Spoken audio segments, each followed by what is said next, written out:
શ્રી કૃષ્ણાય નમઃ. શ્રી ગોપીજન વલ્લભાય નમઃ. જય શ્રી કૃષ્ણ વૈષ્ણવો, સ્વાગત છે તમારું કેટી કોમરેડ ચેનલમાં. અગાઉના વિડીયોમાં આપણે નવરત્ન સ્તોત્રના 1 થી 3 શ્લોક, ભાવાર્થ અને ટીકા સહિત જોઈ ગયા. આજે આપણે આ અવલૌકિક સત્સંગમાં હવે પછીના શ્લોક જોઈશું. અજ્ઞાનાદથવા જ્ઞાનાત કૃતમાત્મનિવેદનમ યેહ કૃષ્ણ સાત્કૃત પ્રાણે સ્તેષા કા પરિદેવના. શ્લોકનો ભાવાર્થ છે, જે ભક્તોએ જ્ઞાનથી અથવા અજ્ઞાનથી પણ એક વખત જ્યારે આત્મનિવેદન કરી દીધું છે, પછી તેને ચિંતા કરવાની રહી જ નથી, તો પછી જેમણે શ્રી હરિને આધીન પોતાના પ્રાણ કરી દીધા છે એવા ભક્તોને કંઈ ચિંતા કરવાની રહી જાય? એટલે કે કોઈ પણ પ્રકારની ચિંતા કરવી જ નહીં.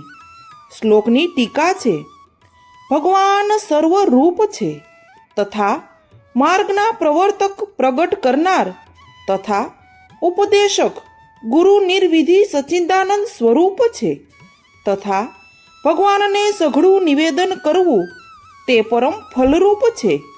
ઇત્યાદિક જ્ઞાન જેઓને નથી એવા હીન અધિકારી છે, અને એવું જ્ઞાન જેઓને હોય છે તે મધ્યમ અધિકારી છે. એવા પણ નિવેદિતાત્મા હોય તો તેઓએ પણ ચિંતા કરવા જેવી નથી. તો પછી જેઓએ કેવળ પ્રભુને જ પ્રાણ આધીન કર્યા છે એવા જે ઉત્તમ અધિકારી છે તેઓને તો ચિંતાનો પ્રશ્ન જ ક્યાં છે? શ્રવણાદિક નવધા ભક્તિમાંથી શ્રવણ, કીર્તન તથા સ્મરણ એ જીવનને આધીન છે તથા પાદ સેવનના 2 ભેદ છે. તેમાં એક તો પોતાના પગે ચાલીને ઘરમાંના ભગવાન મંદિરમાં જવું તે જીવને આધીન છે, તથા બીજું એ કે ભગવાનના ચરણારવિંદનું સેવન કરવું તે પ્રભુને આધીન છે. તે જ રીતે અર્ચન, વંદન તથા દાસ્ય ભક્તિ છે, તે પણ સેવ્ય સ્વરૂપમાં ચૈતન્યનું પ્રાગટ્ય ન હોય તો પણ બની શકે છે, પરંતુ શક્ય તથા આત્મનિવેદન તો સેવ્ય સ્વરૂપમાં ચૈતન્યનું પ્રાગટ્ય હોય તેમજ પ્રભુ સ્વીકાર કરે ત્યારે જ થઈ શકે છે. જ્યારે હાલમાં સાનુભાવપણું તો છે નહીં અને આપણે આત્મનિવેદન તો કર્યું છે, તો પણ પ્રભુએ અંગીકાર કર્યો છે કે નથી કર્યો એવી ચિંતા થઈ શકે એવું જો કોઈ કહે, ત્યાં કહે છે કે તથા નિવેદને ચિંતા ત્યાજ્યા શ્રી પુરુષોત્તમે વિનિયોગે પીશા ત્યાજ્યા સમર્થો હિ હરિસ્વતઃ.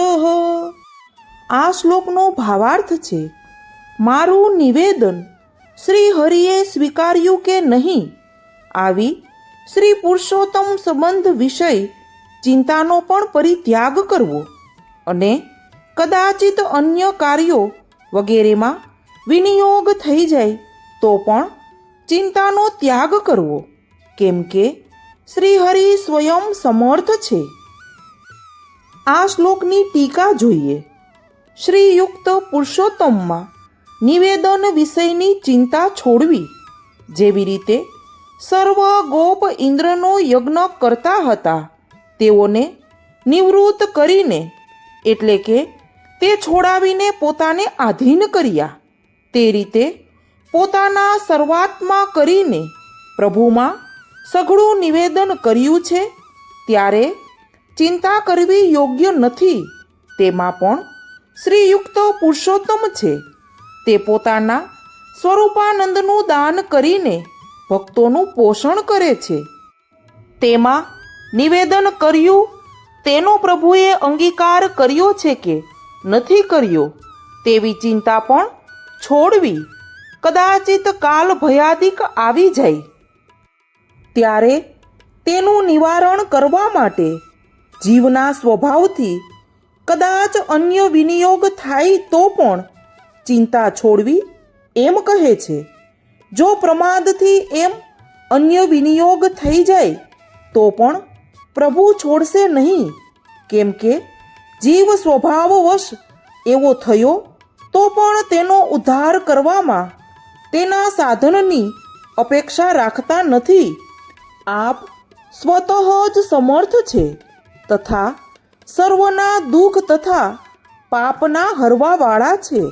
ભગવાને અંગીકાર કર્યો હોય તેમાં બીજું લક્ષણ કહે છે કે લોકે સ્વાસ્થ્યમ તથા વેદે હરિસ્તુ ન કરિષ્યતિ પુષ્ટિ માર્ગ સ્થિતો યસ્માત સાક્ષીણો ભવતાખિલા. આ શ્લોકનો ભાવાર્થ જોઈએ. કેમ કે જીવ અને પ્રભુ અનુગ્રહ માર્ગમાં સ્થિત છે, તેથી શ્રીહરિ લોક અને વેદમાં આસક્તિ નહીં કરાવે. તેથી લોક વેદ સંબંધી કાર્ય સાક્ષી માત્ર રહીને એટલે કે આસક્તિ રહિત કરવા. આ શ્લોકની ટીકા છે. લૌકિક વ્યાપાર વગેરેમાં તથા વૈદિક આશ્રમ ધર્માદિકની બાબતમાં ભક્તોના દુઃખ હરતા હરિ સ્વસ્થતા કરશે નહીં, અર્થાત કાયા વાણી તથા મનથી લૌકિક તથા વૈદિકમાં સારી રીતથી સ્થિત થાય તેમાં વિઘ્ન થાય. એટલે લૌકિક તથા વૈદિક કાર્ય પણ યથાર્થ ન થાય ત્યાં તેનું ફળ તો ક્યાંથી થાય? કેમ કે પ્રભુ આપ તો શ્રી હરિ છે. તે પોતાના પ્રમેય બળથી જ સઘળું સિદ્ધ કરાવવાવાળા છે.